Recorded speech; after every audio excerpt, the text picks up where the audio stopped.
Rail hawker ও ক্ষুদ্র ব্যবসায়ীদের জীবিকার অধিকার রক্ষার দাবিতে সোমবার ধর্মনগর রেল স্টেশন ম্যানেজারের কাছে স্মারকলিপি প্রদান করে centre of Indian trade unions বা সিটুর ধর্মনগর মহকুমা কমিটি। স্মারকলিপিতে সংগঠনের পক্ষ থেকে অভিযোগ করা হয়, দেশের বিভিন্ন রেল স্টেশন এলাকায় দীর্ঘদিন ধরে বসবাস ও জীবিকা নির্বাহ করে আসা দরিদ্র ও প্রান্তিক মানুষদের উপযুক্ত পুনর্বাসনের ব্যবস্থা না করেই উচ্ছেদ করা হচ্ছে।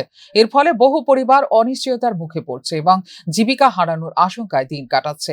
এছাড়াও উচ্ছেদের প্রতিবাদে শান্তিপূর্ণ আন্দোলনে অংশগ্রহণকারী সাধারণ মানুষ ও শ্রমজীবী নাগরিকদের বিরুদ্ধে পুলিশের নির্যাতন এবং গণগ্রেফতারের ঘটনায় উদ্বেগ প্রকাশ করা হয়। এই ধরনের পদক্ষেপ গণতান্ত্রিক অধিকারের পরিপন্থী বলেও দাবি করা হয় সংগঠনের পক্ষ থেকে। সিটুর পক্ষ থেকে 4 দফা দাবি উত্থাপন করা হয়। দাবিগুলোর মধ্যে রয়েছে পুনর্বাসনের ব্যবস্থা না করে কোনো উচ্ছেদ অভিযান না চালানো, চলমান উচ্ছেদ অবিলম্বে বন্ধ করা, উচ্ছেদ হওয়া পরিবারগুলোর মানবিক ও স্থায়ী পুনর্বাসন নিশ্চিত করা, আন্দোলনকারীদের বিরুদ্ধে পুলিশি নির্যাতনের ঘটনায় নিরপেক্ষ তদন্ত করে দোষীদের বিরুদ্ধে ব্যবস্থা গ্রহণ এবং আন্দোলনের সঙ্গে যুক্ত ব্যক্তিদের বিরুদ্ধে দায়ের করা সমস্ত মামলা প্রত্যাহার করে নিঃশর্ত মুক্তি প্রদান।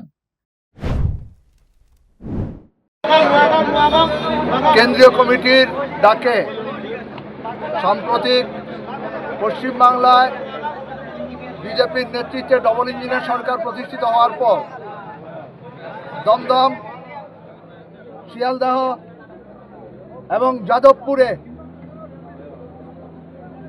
যারা ছোট ব্যবসায়ী, যারা রেল হকার এবং সাধারণ নাগরিক, তাদের পর্যাপ্ত পুনর্বাসনের ব্যবস্থা না করে সম্পূর্ণ অমানবিকভাবে তাদের উচ্ছেদ করা হয়েছে।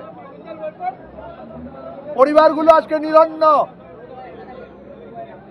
অনাহারে কাটছে তাদের দিন। যারা প্রতিবাদী ভূমিকা নিয়েছিলেন তাদের উপর নেমে এসেছে নির্মম অত্যাচার।